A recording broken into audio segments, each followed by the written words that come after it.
future, shattered dreams, end of times ain't what it seems. Hello friends, this is Sam Cheney reporting for Weaponized News. Today, September 12th, 2025. Thank you for joining us on this Friday edition of Weaponized News. The world's on fire. Everything's gone insane. We have a very special guest on the line with us today, William Ramsey of William Ramsey Investigates. And I swear to you guys, we set this up like 2 weeks ago, 2.5 weeks ago, something like this, way before the Charlie Kirk assassination happened. And so just coincidentally enough, the day after 9/11, we have this show to go ahead and break it all down. And we got to ask these questions. The government says the case is closed already. They got blasted the lone gunman's face all over the media, and that's the narrative they're going with. As the FBI director, the governor of Utah, both with their Colt 33 references. It took 33 hours to capture them. We have video of that. It's just all speaks to something else is going on. I'm not claiming, I don't think William would either, to know exactly what's going on, but there's just so much sketchy stuff. And for the government to come out, oh, we got the guy. It's this Tyler Robinson, 22-year-old son of a cop, star student, but full of hate, right? And was radicalized supposedly on the interwebs. It just all stinks. It all stinks. Let's get to this day in history quickly, and then we'll segue and bring on William Ramsey so we don't waste too much time. I found it very well, two this days in history, because it ties into the themes that all this stuff is, all the recent events going all the way back to 1755. On this day, Gino Como Casanova is sentenced to 5 years imprisonment in Venice without trial for affronts to religious and common decency. And that speaks to why due process is so important. And we're flushing it down the toilet right now with MAGA and Republicans' help. And it's making me sick to my stomach, honestly. So that speaks to why due process is so important. And then tying in to the Manchurian Candidate and MK Ultra story is, coincidentally enough, on this day in 1970, U.S. LSD advocate Dr. Timothy Leary escapes from a California jail. And with that, let's segue to, quickly, there was a UN General Assembly vote today for backing Palestinian statehood within the 1976 borders. That vote turned out to be 142 to 10. And of course, the usual suspects voting against it would be the United States and, of course, Aardvark land. And who was it? Who else was it? I believe Hungary. And your usual suspects, a couple of these little islands. And so it's being deemed the New York Declaration, which outlines tangible, time-bound, and irreversible steps toward a two-state solution. There's more to come, though.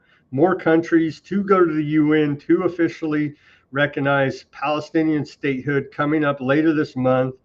The initiative today, the New York Declaration, was presented to the United Nations by strange bedfellows, maybe not, but France and Saudi Arabia. The 7-page document called for a collective action to end the war in Gaza to achieve a just, peaceful, and lasting settlement of the Israeli-Palestine conflict based on the effective implementation of a two-state solution. And basically, Israel laughs as they continue to level all of Gaza City here now. And what was it? Aardvark's official response was they rejected the declaration, slamming it as disgraceful. And of course, we wouldn't have expected anything less. So all of that went on as the large majority of the attention is still directed toward Charlie Kirk. Here is, and his assassination, here is a young man arriving at Turning Point USA. Of course, that was Charlie Kirk was the head of that outfit. As as we said on Wednesday's broadcast, we are at a turning point here now. It seems like in America and the whole world. Segue to William Ramsey, a dedication here of bagpipes in front of Turning Point USA headquarters for Charlie Kirk's memorial. Very sad day indeed. And of course, the regular suspects, the government, and the rest of their, let's just call them all government at this point, all their propagandists on the interwebs, they want a war. They're trying to, and of course, playing right into the classic divide and conquer, balkanization techniques of empire. And you would think someday we would learn, but hey, let's blame a left-wing transgender from Furby from outer space. That was the whole narrative for like 2 days, and now we got this other patsy, and it's just all smells like it all smells like MK Ultra, Manchurian Candidate assassin to me. I don't know, call me crazy. Anyway, here's the segue, bagpipes, bless Charlie Kirk's soul.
William Ramsey, author, researcher, podcaster. You go deep on the occult topics that not many other people go there, and amazing work that you're putting out there on the interwebs.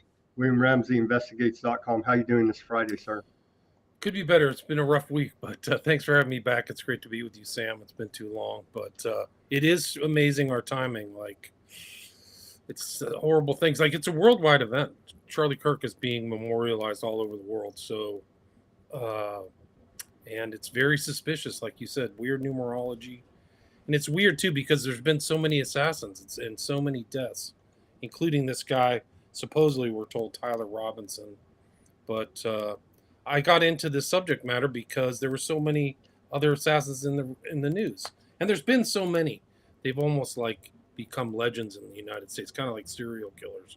But these here's the mugshots, William, of side by side. Somebody on the interwebs there, Jordan Crowder on the X, put up the alleged assassin of Kirk and the alleged assassin of JFK, Lee Harvey Oswald. And of course, he famously said before Jack Ruby shot him, "I'm a patsy," right? You should.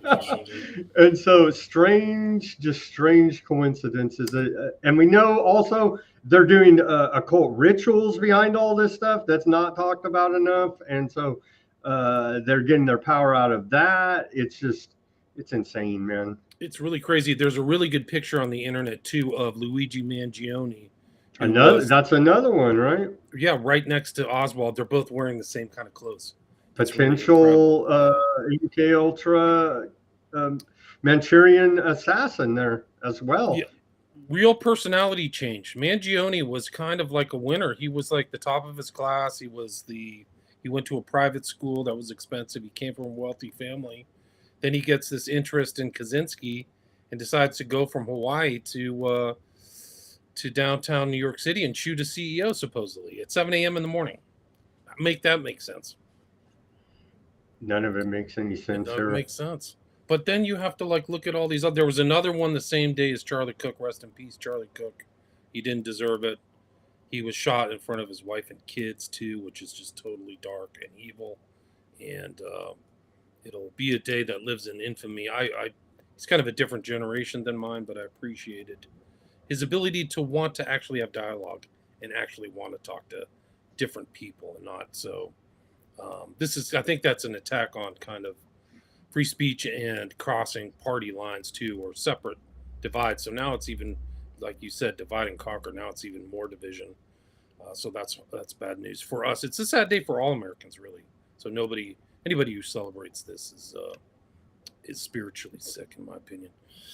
But there's been other shooters. We quickly. It's also announced very quietly under the radar. Trump is going to send National Guard. Was announced today by the White House into Memphis, Tennessee, to help with the quote crime emergency. And so they're rolling out potential police state martial law here in America. All of that is like very quiet now with this news of Kirk assassination taking over all of the airwaves.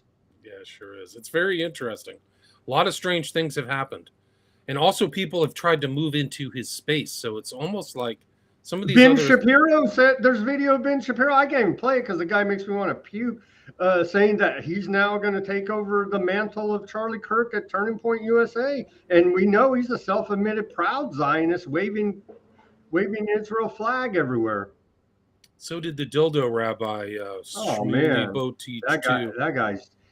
that guy is obviously a provocateur, right? He's like your stereotypical meme of a Jew on the internet and goes out and acts crazy, provocative, trying to incite antiseptic behavior against them. Obviously, I think you're right. But what's interesting, these guys are totally shameless. They didn't even have Charlie Kirk has not been buried yet.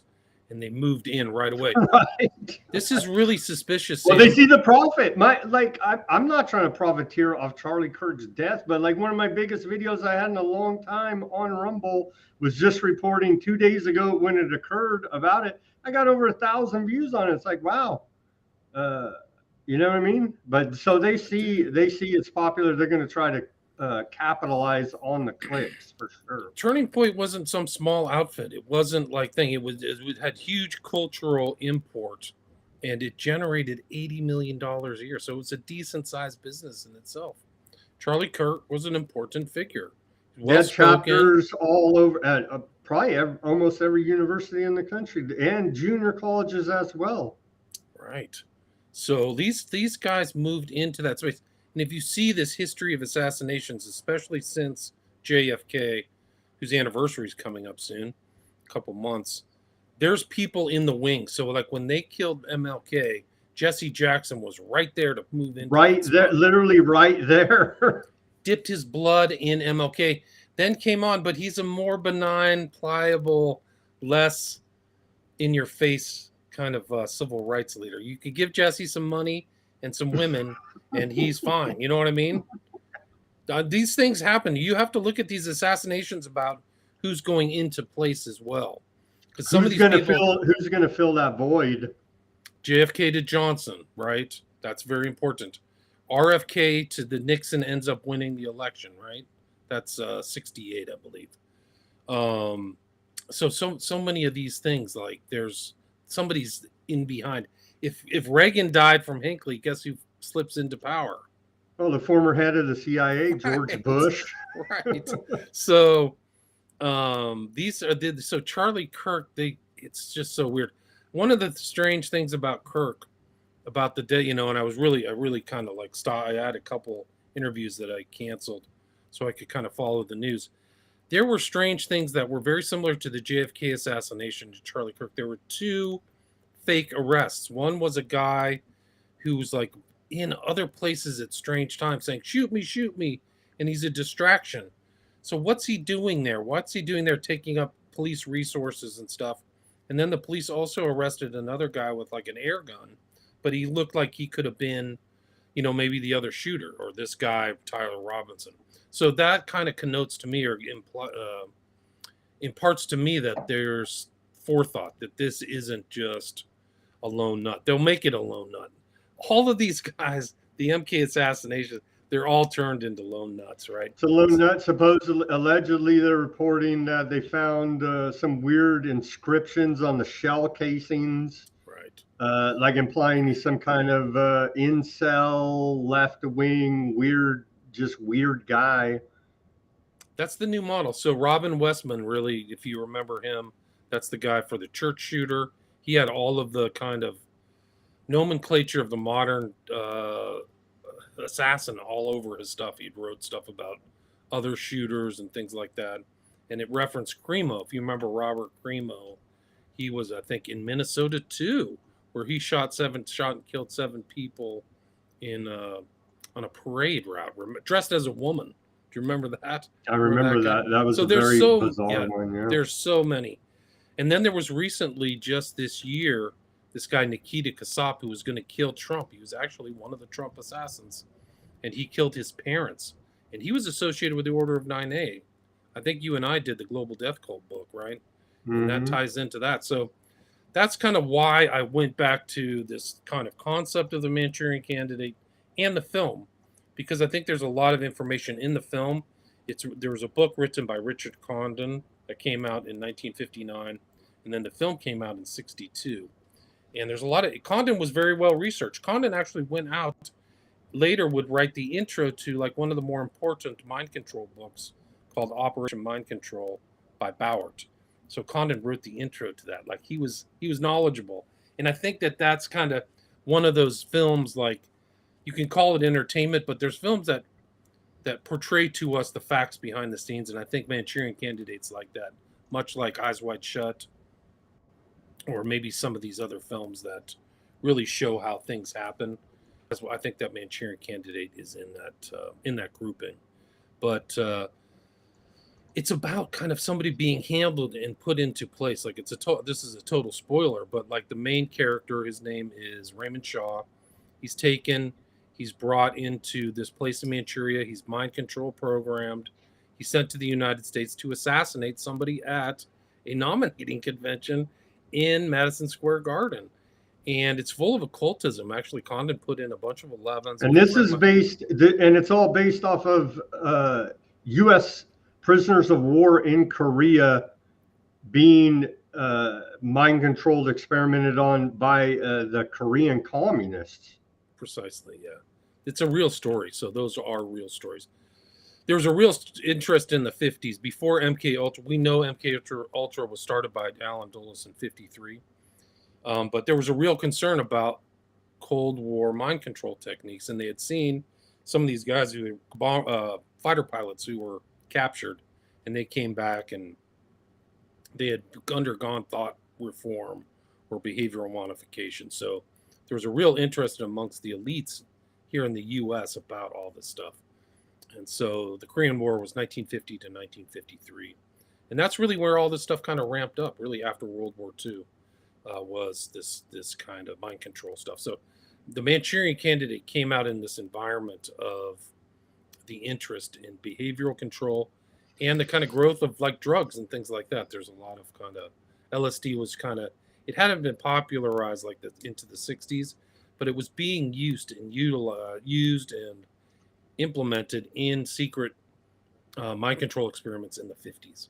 William, have you seen the latest news on LSD? They're floating the idea. This is, I reported on it a couple of days ago, but I just pulled this one up again. A single dose of LSD treatment could keep anxiety at bay for months. They're trying to roll it out now as some type of treatment for mental health, anxiety disorder, generalized anxiety disorder, GSA. And now they're saying that seems pretty hardcore to me, man. Have you ever done LSD, William? When I was much younger, when I was like 18. I'm 56. I did some about 30 years ago. Yeah. I think it was because it was very much in vogue and people talked about it. So like a dumbass, like a stupid lemming, I was like, okay, well, let's do it. And I just felt stoned, and I kind of scratched that itch. So I was very fortunate because I know some people who got into psychedelics and they really changed them for the worst, like heavy duty stuff. It's serious. It's a serious drug, but they're trying to roll it out now for anxiety treatment. It's stupid. There were people who were ruined in the 60s. They went insane. They literally, especially when you're dosed. Part of MK Ultra was dosing people without their knowledge of it, and so all of a sudden you just start having hallucinations, right? And it's like, what the hell's going on? And that could seriously, and it did drive people literally insane to the point of suicide, even. Yeah, there's really a famous case of Frank Olson in 1953, where he was secretly dosed and he didn't like it, but he was in the environment of people secretly dosing one another. And then he supposedly jumped out of a building and died, just like what the CIA writes in its assassination manual about how to kill somebody and get away with it, is chuck him out of a high building because all the evidence is destroyed. And he was kind of a whistleblower. He was actually one of the good guys, in my opinion, and he met an untimely death. But there's a really good show, at least it used to be on Netflix, called Wormwood by Errol Morris, that goes into that and has this family member in their search, because a lot of this stuff was done in secret. So a lot of these things happened. They couldn't kind of penetrate the classification regimen that the U.S. government and its people in the so-called deep state would roll out to keep this stuff secret. And so many families didn't really know why their family member went crazy. They just know they went into the hospital and came out a different person. And some people went in for very benign stuff, like you said, anxiety. People have anxiety. So that's why I see these stories today. I'm like, what the hell is the MK Ultra again? They're doing it again, and using the cover as, hey, we just care about you and your anxiety. And it's like, oh hell no! Look what these guys have already done. This is crazy. I think they refined the technique over time. So sure, I think that because it's all experiments leading up to your perfect Manchurian Candidate to go do assassination. It wasn't only drugs. There's hypnosis, sensory deprivation, torture, lobotomies, and it just goes on and on and on with the insane experiments that these mind-controlled scientists, doctors were doing on people and continue to do to this day, I believe. They had benign names like psychosurgery, but that's basically kind of like a lobotomy, where they literally go into your brain and make sure that you don't have any long-term memory, so that you're almost like that in that movie where the guy doesn't have any long-term memory. Like they did incredible. They did implants, like they never admitted it, but one of the main guys, his name was Jose Delgado. He was at Yale, and you can see a video of him forcing a bull to stop with implants, electrodes in its brain, remote controlled by radio. So there's no wires. Like literally he hit a button and the bull would stop. And they asked him, did they ever try on humans? And he says, experiments were done. He never said specifically what they did. But that goes back to this whole notion of classification about this stuff. So it was all classified, so the public can never see it because it's all national security, right? But you mentioned all these terms and stuff. There's a really important case that came out just in July. It got verified or validated as a class action in Canada. It's called Taney versus McGill University and the Victoria Hospital and the AG of Canada. And it's really this history of Ewan Cameron and his really crazy deranged experiments that are very complex, and these techniques they're using and winnowing and refining, just like you said, over time. But it's the history of it all the way up to the present day, and it got certified. And what that'll do is that the class will then expand because people will come in and join the class, right? So as a kind of informational disclosure function of this lawsuit, which is public, it will get more and more information that we can read and stuff. So it's a public kind of document. It was published in the court system in Canada. It's an amazing case because it goes through all. They actually mentioned Frank Olson, who I just mentioned.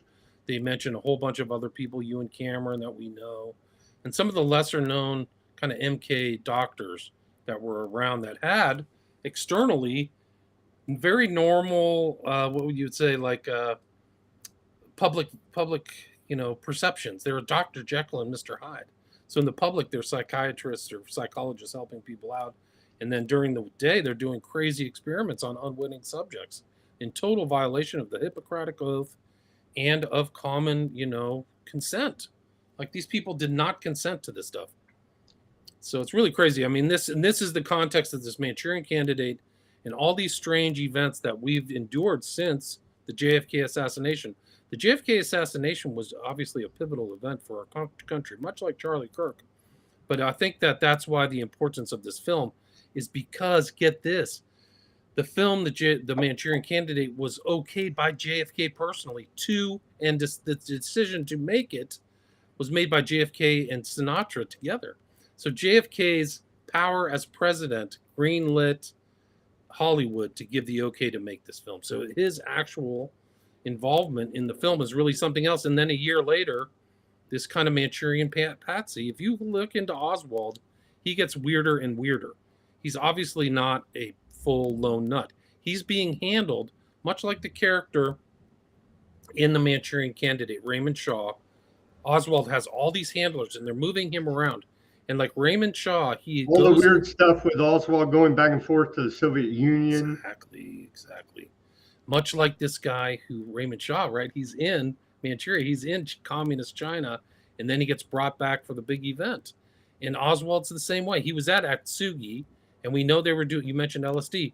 They were doing LSD experiments at Atsugi in the 50s, early 50s. We know that. There's actually a document you can see on some of these FOI things where after Frank Olson died in 53, Alan Dulles himself wrote a letter to Atsugi and said, pause all LSD experimentation. So that means they were experimenting with LSD at Atsugi, which Oswald was there in 57. And then in like 50, he gets brought back to the States. Then he so-called defects. And there's paper, like he's noted in the papers as a defector. He's in William, in this article from Wired magazine, it talks about more than 30 universities and institutions participated in CIA-funded research for working with MK Ultra experiments. It was a huge program. There were 149 sub-projects, and it was funded with millions and millions of dollars. It wasn't some kind of like fly-by-night thing that happened in one place. And what we're talking about is just what's been disclosed, declassified, and other whistleblower testimony and so on. Imagine how much we don't even know that went on. That's an excellent point. MK Ultra was the research component. We don't know what they did with all that stuff. But like some of these things, like you think that it's all just kind of, drugs and warping the mind. But some of the experiments were creating cults. Like if you know the Course in Miracles that's promoted by Oprah and Marianne Williamson, are you familiar with that? That comes out of an MK Ultra sub project. Like literally, it's bandied around. It's bandied around by like these New Agers. They have no idea that these two psychologists who did it were paid by the MK Ultra funds. Like you cannot write this stuff. They're like, here's a mind control program to help get your cult followers in line. It's a series of self-guided kind of meditations. Like you repeat this stuff and you read it, and there's like a course. It's a course in miracles. So it's really becomes much more sinister when you realize where it came out of. So look up A Course in Miracles. It'll blow your mind. So these are just other elements. We don't know what other cults they made, whether it's the Manson family or anything like that. But what I think they pulled off and what they aggregated would blow people's mind. But Oswald's a perfect example of this guy who was handled as a patsy. He was brought back to the U.S. and he had all these guys overseeing him and pretty much watching him for the rest of his life when he died at 24. And the list is very long. David Ferry, Clay Shaw, who Garrison charged with a criminal conspiracy to kill JFK in 67, I believe. De Mohrenschildt, who's also Russian, who came to the U.S., and then Ruth Payne, who found the rifle, right? So even this thing today, this story about the rifle and Robinson and Charlie Kirk, excuse me. They found the rifle in the woods. They say nice package there for them. All the evidence that you need to close the case. They found the rifle that supposedly Oswald used at Payne's house. This woman, Ruth Payne, who just passed away. She literally passed away like a week ago or something like that. But it's just really incredible how he was overseen and how Oswald was handled all the way. Ruth Payne came in. She did there's a really good documentary about it called The Assassination and Miss Payne by Max Good. I would check it out. But let me play these clips quickly here for you. William, here's the where they're doing the 33 reference. Both of them do it here. First, the Utah Governor Cox. Let's watch this short clip, and then we'll go to Cash Patel, director of the FBI, both making these occult 33 references. It's just, come on, man. You know? You know, this bad stuff happens. And for 33 hours, I was praying that if this had to happen here, that it wouldn't be one of us. That somebody drove from another state, somebody came from another country. Sadly, that prayer was not answered the way I hoped for. Just because I thought it would make it easier on us if we could just say, hey, we don't do that here. And indeed, Utah is a special place. We lead the nation in charitable giving. We lead the nation in service every year. But it did happen here. He's like implying he wishes that we could blame a foreign country to start a war. That's insane. And I like how when he said the 33, he looks back at old Patel. Here's Patel. About it took 33 hours out there. It's just like, come on. And then people zeroed in and they're like, is this some kind of beehive, Masonic lapel pin that he has on as well? I don't know. But it is Masonic. There's no question about it. In Morals and Dogma, Albert Pike wrote that the average Masonic lodge will look to the outsiders as a beehive, and they'll never see the activity that goes on inside. So it's a direct Masonic symbol. Let's see from Cash Patel here now. It's just, wow. Myself and Deputy Director Bongino arrived on the scene at approximately 5:30 p.m. on 9/11. The governor led a press conference last night at approximately 8 p.m. where, at my direction, the FBI released a never-before-seen video of the suspect. We also released new images to the public of the suspect. And just last night, the suspect was taken into custody at 10 p.m. local time. In less than 36 hours, 33 to be precise, thanks to the full weight of the federal government and leading out with the partners here in the state of Utah and Governor Cox, the suspect was apprehended in a historic time period. You got a 9/11 in there too, right? He did. 11 is the number of magic. Maybe you can play that video that I sent you about the Illuminati numbers in Manchurian Candidate. This is written by Condon. There's 11 people. So when they get taken into Manchuria, it's an 11-man troop or 11-man unit. So like he's implying that this is a magical act. I think Condon is implying that. I don't know, is this playing or not? No. So then it's like a magical act into the minds of America. This is an important. He writes, Yen Lo had inserted so many new values and perspectives into minds of the 11 Americans. So like they're literally like thought control, thought things. The main character, Raymond Shaw, is like everything he does it at 11 o'clock.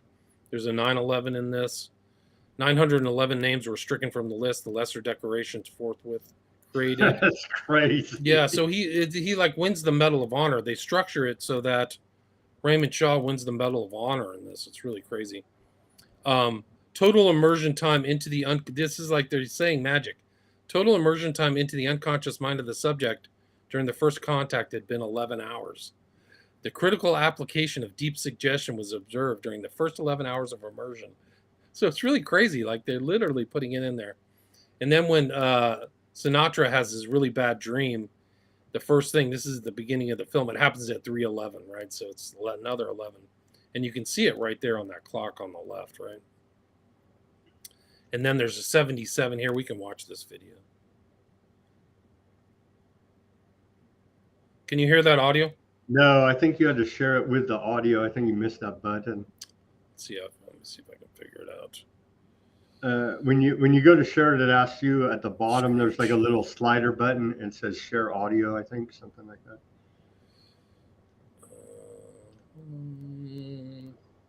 You might have to reshare it. Close window. Wow, folks, as William tries to figure that out, it's just there's too many coincidences for my mind to say that this is not deep occult mind control programs. And they're using all this numerology as signals as part of the programming for their Manchurian candidates, and also to mock the rest of us. Demoralization program going on as well for for our audience, for William and I that are skeptical of what goes on and questioning this stuff, and have done a little bit of research. William's done way more research than me, but I believe for us that are skeptics, it's very demoralizing just throwing this stuff in our face. Let's try I think that's the point. People have called it strategy of tension. They've called it gladio. I call it collective psychic driving. Like, I think that's really it. Like, I think part of the Kirk thing is the infliction of trauma. Like, for I sure, don't think trauma-based mind control. Yeah. And then society adjusts, and everybody, they don't get as uppity. You know, they're not as like, whoa, we are scared now. This is fear. And even in the CIA documents, they had this concept of debility and dread. There was like 3 Ds or something. And Charlie Kirk's assassination was a tragedy, but hey, nobody's talking about 9/11 anymore. You know what I mean? And everybody should be screaming, what the hell happened on 9/11? And that's like mum the word. Right, exactly. Right. See I can't figure out how to find the audio. I don't even can't get audio there? I can try. Let's see. Stop. Share window. I don't see where this whole thing is. Where share this window. They don't let you do audio. Okay, let me see. Mic mode. Center overlay. Standard. The perils of live streaming here, trying to do it, figure it out live. Can you hear that now? Can you hear that? No, still no audio. Okay. Let me pull this up. We can play it. Maybe you can narrate it. Can you hear that? No. I think you missed. There's like a little slider button that turns on the audio. Sorry about that. We're trying to produce this show live, but forget it. It's too much. I don't know how to do it. I don't know. I don't use stream often. I found this an interesting coincidence as well. All of your ex-influencers here, it looks like they all got the same memo. They're all reading off the same script here, calling for a war. They've declared war. I don't even know what happened, honestly. And hey, we never trust the government. They told the government set up Trump, and they used lawfare against them. But now all of a sudden we trust the government because they said so, because our guy's in there. Well, what? That's right. I mean, it's really bad. We're in bad shape. I think we're in really bad shape. So these are just some slides about the film and things like that. Janet Leigh is the mother of Jamie Lee Curtis. Do you believe the film in and of itself is a mind control tool? I think it exposes it, believe it or not. So it could be seen as that. I don't think that they're really trying to hypnotize the audience. There's a couple weird sequences in there, but I think they're really trying to show that some of this stuff is actually plausible. Like kind of soft disclosure that this technology does exist. Yeah, and I think it's important to remember this movie was taken out of circulation for 25 years. It wasn't reshown until 1997 or 1998. And I think then they did the remake. They did a remake with Denzel Washington, right? Correct. I didn't think that was as good as the original, but the remake is interesting in itself. But yeah, the book is really good. I would highly. It's not too long. It's about 200 pages, but these it just shows a bunch. These are the assassins that I have. Crooks, and who's mysterious as heck. We don't know much about him. Ruth, who sits around smiling. But Crooks was in the BlackRock commercial. Remember that weird thing? Yeah. I think both of these guys were, right? Was that guy in it too? I thought there were 2 of them were in there. Yeah, I think Ruth was in there too. Which is really strange. Like, what's BlackRock doing? Ruth is like smiling. He's not looking guilty at all. Another one of that guy the last guy, Ruth, right? Another one of these weird, had these weird overseas connections with Ukraine. He was moving around in weird places. He was actually in Hawaii at one point, about 5 miles from where Chapman was. Didn't have a job, wasn't independently wealthy, but could travel the world like a globetrotter. With no discernible income. Like those are expensive tickets. To just be flying all over the place at a whim, but this guy was doing it. Some researchers have connected him to the State Department. So, jeez. Yeah, it's really crazy. So, during the Biden administration, Mangione, really strange, kind of brought him out like McVeigh. And wasn't it all staged, his perp walk? I mean, that was staged for that picture right there. Yeah. McVeigh said he had deep state ties, and they put an implant into him, believe it or not. There's Chapman. This is Holmes, the strange shooter, underwent total personality change. Like, he was this kind of like academic who had great grades. The next thing you know, wasn't he a PhD? In like neurobiology or something. Yeah, in mind control, basically. So he was a mind control scientist, or at least in a program studying such neuro. Wow. Next thing you know, he looks like this. He's dyed his hair orange and acts really. Next crazy. thing you know, they framed him up for a mass shooting. He was like, my understanding is he was Chapman, like supposedly after the shooting, sat down and opened up Catcher in the Rye, right? And this guy, after this horrific shooting, walked out of the theater and sat down. Like what is up with that, William? Do you believe there has to be like some key trigger words they programmed into these people's subconscious mind that when they're putting it just feels like they give them the pattern of triggering words, and it triggers the alter of the assassin personality that's been programmed into them. I think it's like what they show in the Manchurian Candidate. The lead character, Raymond Shaw, they use a Queen of Diamonds because it's a potent symbol of his mother who he hates. So that's kind of like something that triggers something deep in his subconscious that gives him, like, makes him more suggestible on the spot. So I think these guys... It puts him into a fit of rage where he's ready to kill. Right. You can deduce that something's up because their personalities have changed. But... I don't know the exact techniques, but these guys are in and out of hospitals. They all are Chapmans, Sirhan. They're all in and out of hospitals for some reason. I don't know why. But you can see these patterns. If you study these guys, there's Hinckley. That's why I would warn, be very careful before you run out and do LSD for anxiety treatment, which they're trying to roll out and mainstream right now.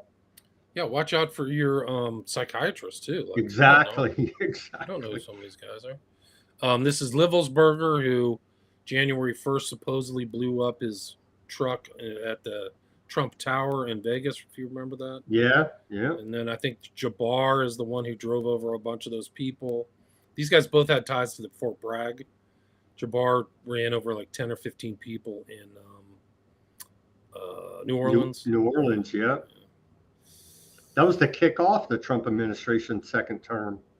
Yeah, it was before he actually was in office too, right? Remember that? It was during the transition period, yeah. Exactly. This is what Richard Condon looked like. He's kind of lost to history. It's kind of a shame. And who is he? What does he have to do with this?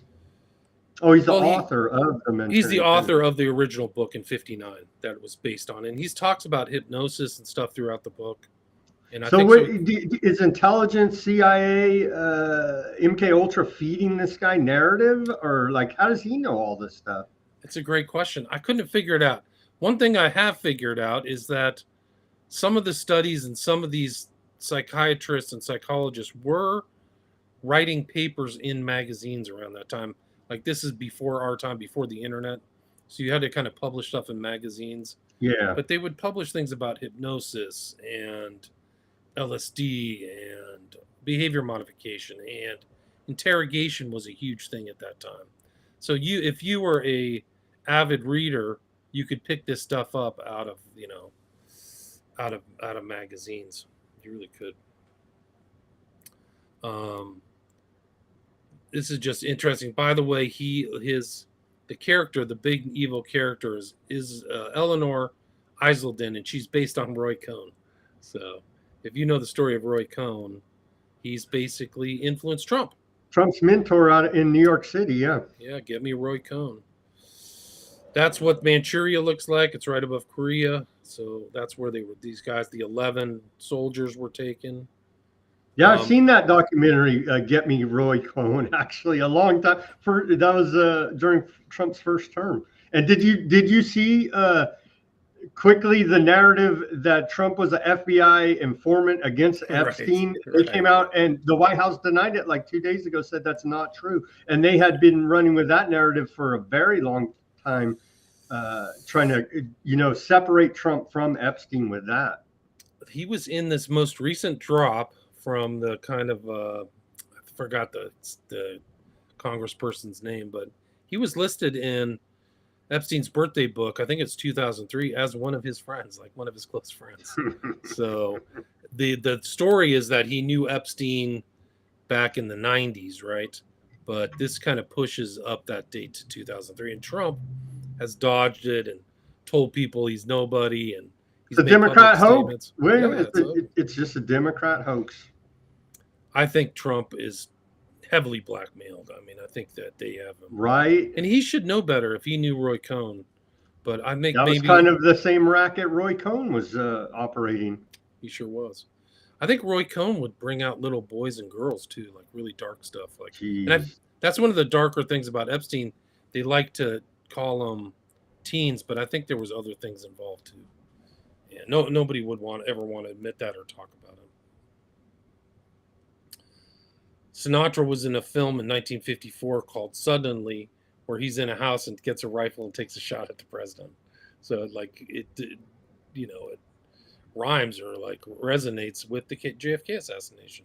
And Sinatra's his close friend. His close friend is JFK. There they are together at some dinner party. Wow. In their younger days. Yeah, they're buddies.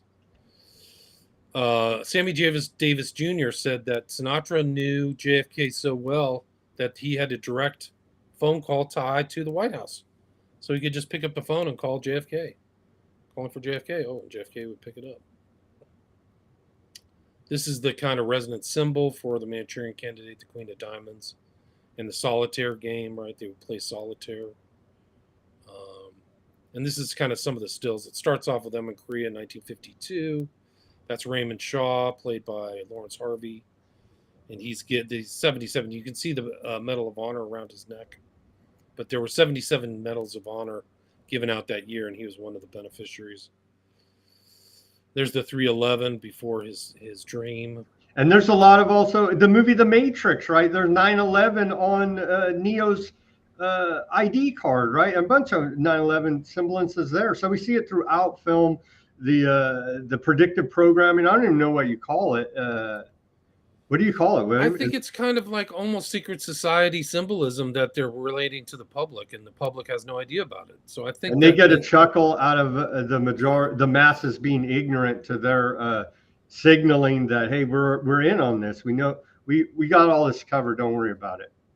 Yeah, it's one of our operations, and you can tell through the symbology. Right. Exactly. So then the other people who are in these secret societies would know right away, like the Masons know right away. Yeah, no, against the profane. Like if you're not a Mason, are you? Am I a Mason? No, yeah. I'm not a Mason. I was baptized a Baptist. Okay, well, you're one of the profane, Sam. I know. I understand that. You're not special. I understand that. So, according to at least the, I'm not an elect. Right. According to the Masons, you're kind of like somebody. You're just a big one of the blobs that they can. I have the what's it called? The Manly P. Hall Secret Teachings of All Ages, all-time classic there. So, Manly P. Hall supposedly hypnotized Sirhan Sirhan. Have you heard that story? I have not, but it wouldn't Sirhan Sirhan was passed around all these places. There was one researcher who placed Sirhan Sirhan at the Tate residence, at the Tate Polanski residence where they were killed. And coincidentally enough, he's Palestinian. Yeah, and he was heavily traumatized. So he was there right at the beginning of Israel, like in 1948. And his family had to like live in a church. He was Palestinian Christian, and he had to live in a church. And there was he was savage. There was really savage fighting. And he saw it at a very young age. So they say that that's part of the traumatic mind control. Is And that they get them when they're children. correct. What happens, those people disassociate a lot easier. That's how they deal with the trauma. Because the trauma is so intense, experiencing war firsthand for a child, you could see how that would be just so traumatic. You couldn't go on, so you had to, break apart you had to put that away in your subconscious so you didn't have to deal with it. Exactly. Like seeing people die, like they would poison wells with human bodies, and people got raped. I mean, it was really ugly. Like people talk about, like, oh, Israel's created. It was created through like bloodshed. There was an Aliyah and a Nakba at the same time. So a lot of Jews from around the world came to Israel, and then they kicked out people and put them into Gaza, of all places. I think mainly after 67. I'm not sure. But a lot of those people in Gaza were people who lived on other parts of the land. And they were put into these camps. Now they're being genocided. So it's really sad. But that's kind of past history that's still kind of present. This is the famous sequence where these guys are. Do we think Sinatra, quickly here, William? Do we think Sinatra in real life? Because, there's reports from like Kathy O'Brien, one as being a childhood mind control victim, naming all kind of famous politicians, celebrities, and whatnot, saying they're doing this in real life behind the scenes for sex slaves, for other type slaves, assassins. Do we have any reporting if Frank Sinatra was part of that program in real life? It's a really good question. We know, like, Marilyn Monroe was with Frank like a week before she died, and he was close to her too. And JFK and RFK were around that whole situation, and her death is very suspicious. And she was actually, many reports suggest she's a MK Ultra, Project Monarch, mind control sex kitten for the quote elite. Exactly. So to answer your question, one of the people who's the consultant for this film is a guy named William Joseph Bryan Jr. Have you ever heard his name? Maybe. But he was friends with this guy. This guy's a big time like hypnotist controller, but he's friends with Sinatra. That's why he's consulting on this film. He's friends with Melvin Belli, who's Jack Ruby's attorney, and he's also friends with F. Lee Bailey, who's another attorney, OJ attorney, if you remember. But he was a mind control. He actually got censured or brought up by this California State Bar for predating or being a predator for his clients, because he would hypnotize them and have sex with them. And he actually got busted trying to bribe one to shut up. He wanted to give her $25,000. It doesn't work. It doesn't work 100% of the time. That they just forget and shelter that trauma in a hidden away altar of their personality. Right. That's very right. There's actually a susceptibility scale. There's a famous kind of scale about how many people can like be susceptible to suggestion or induction or hypnotism. But anyway, Dan, the long answer is that he was around that knowledge. There are allegations that he was a kind of enforcer, that Sinatra would beat women and stuff like that. But I don't, it's not part of, I haven't read Search for Candy Jones or whatever. And I haven't read Transformation of America in a while. I've had so much new knowledge that I need to go back through and read those again and kind of glean any information. But Sinatra was, he was a powerful guy. He had very powerful connections. And it wouldn't surprise me if he knew more than like we see him as a celebrity or something like that. Anyway, so this is Yen Lo. He disclosed, the guy in the center with the suit. He discloses all the stuff about hypnotism and things that are real, that are in real life. And that's one of the interesting components. And what these guys see, what they're trained to see out, is to see that these are little old ladies at a horticultural event, not bigwigs from the communist world. And then Raymond strangles and kills somebody under control. Sinatra wakes up, He has post-hypnotic suggestion things where he actually says, Raymond Shaw is the kindest, bravest, warmest, most wonderful human being I've ever known in my life, which is totally false. Nobody likes Raymond Shaw, but they all say nice things about him because they've Sounds been that sounds like programmed how to say. Trump talks about the new former Al Qaeda reform radical jihad terrorist president of Syria now. Right. I mean, it's crazy. It's so crazy out there. The other thing is that Project Artichoke that preceded MK Ultra, they realized they could trigger people into hypnosis using a telephone, and that's related into this film. Isn't That's there right. one with Charles Bronson, like phone call or something from the 70s? I think I don't know. something like this, where the guy gets a phone call and it triggers him to go do an assassination. Interesting. I wouldn't be surprised. There's in Raymond Shaw in the hospital. Yen Lo comes all the way out to the U.S., so he crosses the Iron Curtain and does this. Now you're saying she's using neuro-linguistic programming techniques? 100%. It's depicted in this. Her kind of her husband. And what year was this? Did this come out? 59. 59. Wow.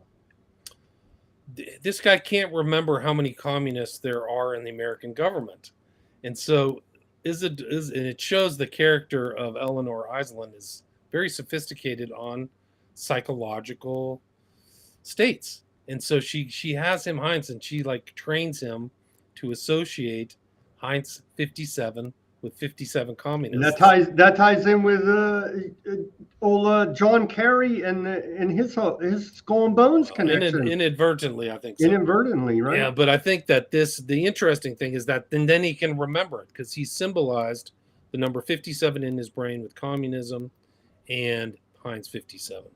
And that's an NLP technique, is like to associate things together, right? So that if you and that's going to help you bring out this suppressed memory. It's a mnemonic device, but it's also an NLP device. One of the other things that you see in this film that's very interesting and subtle is the fusing of these personalities with other people. So they fuse Senator Iselin with Abraham Lincoln, and it's kind of a foreshadowing because this guy will be shot and killed at the end. And they do the same thing with Eleanor Iselin and the Queen of Diamonds. So that's really something else. I'm trying to just go through this. This is when Sinatra discovers that these people are all like communist spies and secret agents. And they get drunk together. The Queen of Diamonds shows up.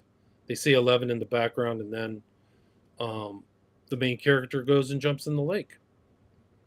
And then this is the military psychiatrist. He says, obviously, the solitaire game serves as some kind of trigger mechanism. Let's concentrate on the face guards because of their symbolic identification of human beings. She says, I want my steak cooked at 11 for 11 minutes each side. Jeez. So she like uses the number 11. Here she is as the queen, right? She's dressed up as the queen. So the card and the queen fuse together. And there's a bust of Abraham Lincoln. He's manipulated. Then this queen inadvertently comes in and it triggers him. This is his love interest. She's confused. She's the other queen. Sinatra breaks his programming by giving him a loaded deck of all Queen of Diamonds. Then Raymond Shaw kills these people over a checkerboard floor, total Masonic checkerboard floor, which is pretty crazy. And then in the book, she is an incest. She has sex with her son. She basically rapes her son while he's in a hypnotic trance. In the book, they don't show it in the film. It was way too racy, I guess, for that time. And then he dresses up as a priest to commit the assassination at the very end. But yeah, here's all these things I mentioned, the 11s and stuff like that. Jeez. But do you think that they produced these films and the book possibly as part of the mind control program with these triggers in mind to show the potential assassins or other mind control victims and put them in some type of hypnotic state using the film, the book, because you also mentioned, Catcher in the Rye, and it feels like these products are produced as a tool of mind control to me, not just for fiction for the public mind. I think that JFK was trying to use these films, including Manchurian Candidate and 7 Days in May, which was also directed by John Frankenheimer. I think he was knowingly using them to get information before the public, that this was kind of going on behind the scenes. I think he had either really good information or hinted that this was going on. 7 Days in May came out in January of 1940, and it's about a coup of the United States. The 7 days of the 7-day coup, military plot to take over the government. And so I think he knew that this was going on. He was actually involved in the filming of 7 Days in May because they wanted to shoot at the White House. So he actually took the weekend off so that Frankenheimer could be on site on the White House before JFK is shot to shoot scenes on the White House, like in the White House, or, they basically were in the White House or in certain parts. So like, I think that JFK was deliberately doing this and okaying, green lighting these films. So, and Frankenheimer is a stalwart Democrat. He's a total left winger at that time. So he's part of the left wing team, so to speak. So yeah, so I think they're seeding the ideas. I don't think they're using them as trigger mechanisms or anything like that. So that's 7 Days in May. Then also Strangelove comes out the beginning of 1940. That's also an important book about like craziness. Sirhan, that's 68. Something's wrong. He's split brains. He's into the occult. He repeats phrases over and over. Mind control, things like that. There's all kinds of memorandum. And that's basically it, yeah. He was in and out of like the hospitals and stuff like that. But yeah, there's a lot in. I mean, that's kind of that's it. That's my hour. All right, William. Let's plug your stuff. Your head is kind of low there on the screen, so Sorry. You covered up your face. But I wanted to. There's your website right there. William Ramsey's Investigates. WilliamRamseyInvestigates.com. Anywhere else we shall direct my people podcast. to Yeah, my podcast is like in the top 0.5% podcasts in the world. You can check that out. William Ramsey Investigates on Spotify or Spreaker. And then I have 5 books on Amazon and 5 documentaries on my Patreon, where I post stuff that I wouldn't post on my social media. So my Patreon, if you want to like chat with me or whatever, go check it out. You only pay $5 a month and you can watch 5 documentaries and also watch all my interviews without ads. And you're doing shows like how many a week? A lot, right? You're interviewing author after author after author. It's hard to even keep up with all the work that William Ramsey Investigates is putting in here now, but out there independently reporting. And like I said at the beginning, you're doing these deep dives into the cult. And I listen to some of your shows. I'm like, wow, I never thought of that, making these connections that you wouldn't even think unless you listen to William Ramsey. You'll be like, holy, I cannot believe these connections behind the scenes and you interview other investigators as well and connecting all these dots. And you're like, oh, wow, this is just I think you're proving beyond any doubt that the dark occult are the puppeteers behind the scenes here now, orchestrating the very large majority of world events, if not all world events, pushing us toward their one world government agenda. I think you're right. Yeah, I think it really is. That's the core. These people are Satanists, man. So it's really just the old battle between good and evil. But the Satanists come out at like the demon, like Lucifer is an angel of light. So that's kind of like what confuses people, So that's an excuse the Freemasons say, right? There's videos on the interwebs you could find where they're like low-level Freemasons, 3rd degree. They're like, hey, we're serving Lucifer, the Lord of the Light, and they're like, what? What are you talking about? Right? They say, bring the light, the bringer of the light. They use that word. So do Bailey and all these other people at the, UN and all that stuff. Like we are in in trouble. There's a lot of really dark actors out there, and some of these films expose them. And I think that Manchurian Candidate in the book and the film were kind of trying to show the public this is possible. And I think that's the importance of it. And you can go through the list of all these people recently that are very strange. Like, we don't know some of the background. Some of these people are handled. Like, I think that the guy Peyton Gendron, who drove, for some strange reason, drove all the way to Buffalo, New York, and shot that place up. He had some kind of FBI handler or something like that. He was reportedly talking to feds on message boards on the interwebs right before he did it. And the guy he killed was supposedly this alternative energy guy that was going to roll his technology out to the world. And coincidentally enough, he got whacked over there. This guy, Tyler Robinson of Charlie Kirk, is supposedly a Redditor online all the time. And if you read my book, Old Global Death Cult, almost all those guys are radicalized by just being online all the time. They don't have face-to-face contact with people. They're on Iron Forge or some other thing. And, hey, have you heard about the far right? So get outside, touch some grass this weekend, spend time with family, put down your phone, enjoy the fresh air, get some sunlight, recharge your mitochondria, and stay safe. But yeah, I mean, the one of the things about all these shooters too is that their internal connections aren't looked into. Like you said, like they're just going to cut and dry this case on Robinson. We got him, we're done, but they're not going to look deeper into like who's he talking to.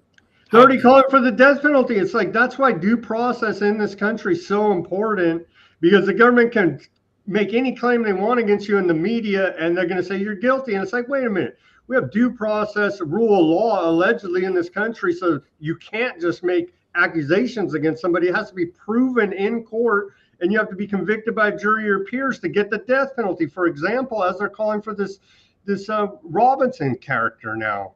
And so the large majority of the public mind already says case closed, he's convicted, the government told me on television, we're done deal. It's like, no, come on, that's not even our system. That's insane. That's tyranny. That's the system of tyranny under King George that we fought the Revolutionary War against, this type of behavior by the government. But MAGA seems to have forgotten all this.